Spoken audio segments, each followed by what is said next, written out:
Okay, I want to talk to you guys about something that I found kind of a little disturbing when I was talking to somebody. It's that time of year where, at least in my area, it gets cold. And it can be anywhere from, uncomfortably cold to you're going to die cold, okay? Especially to me, I'm a pansy when it comes to cold weather. So anyway, I was talking to this guy, and he said, we were talking about getting cold and stuff, and basically it came up that he never trains, or he never checks his cold weather gear with his carry gear. Okay? There's one very important thing about this. I have here my three primary carry guns. The Glock 27 40 caliber,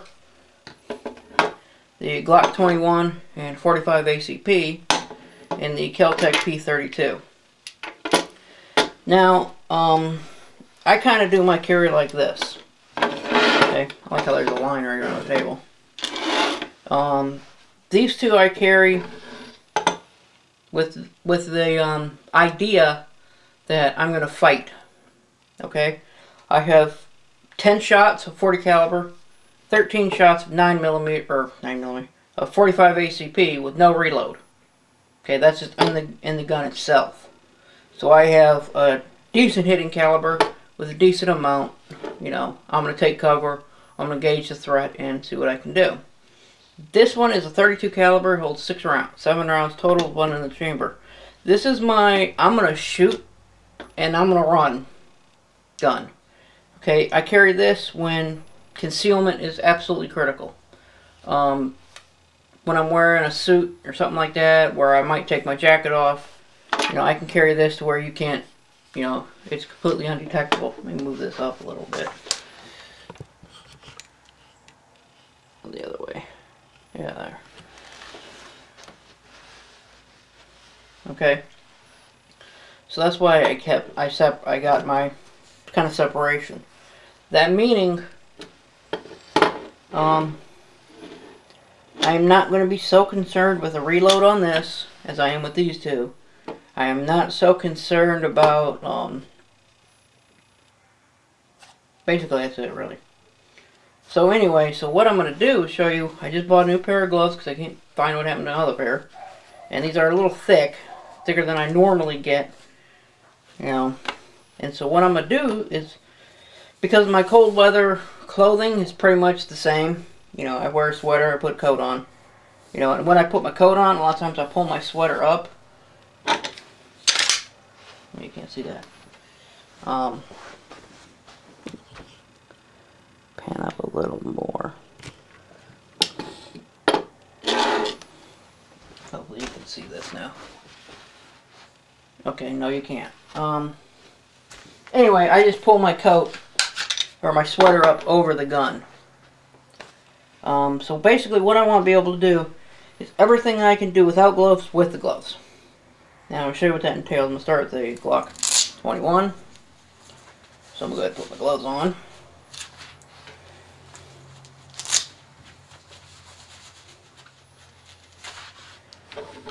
Show you that magazine is empty.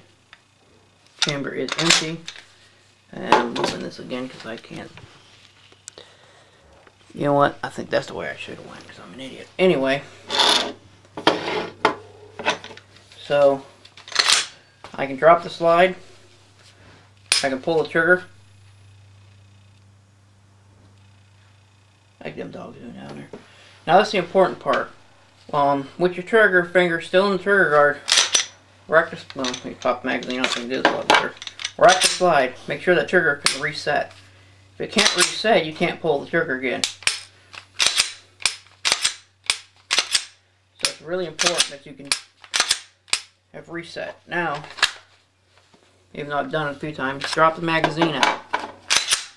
Then now you can do a reload. Okay? That's very important. So I can drop the magazine. What is going on here?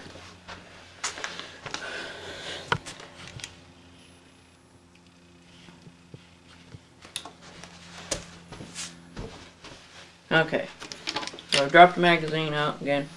Gun is empty. I can pull the trigger, and I can move my finger far enough to hear the click to reset.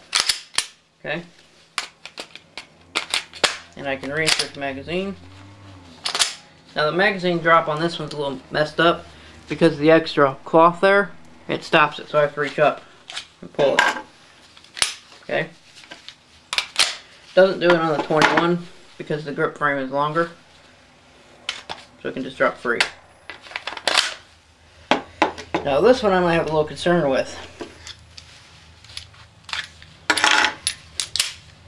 because it's hard for me to get my trigger finger in there at all right now. So I can pull, see, there we go, see, no reset.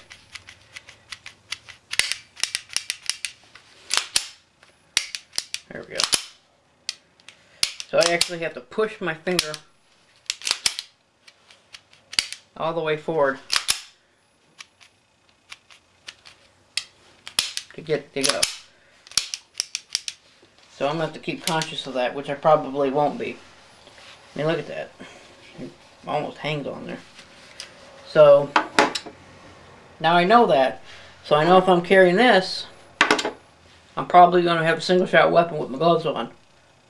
So either I'm going to have to rip my gloves off or do something else. I mean, I guess I could... There we go. Just use a very tip on my finger. Here's another important thing. Make sure you can rack the weapon. That's why I'm wearing the other glove. With the glove on. Because what if you get a malfunction? You have to clear it. You know? So this is a very important drill to run. Even when you go to the range, take your gloves. Like I'm going to take these gloves. Next time I go shooting, I'm going to take these gloves.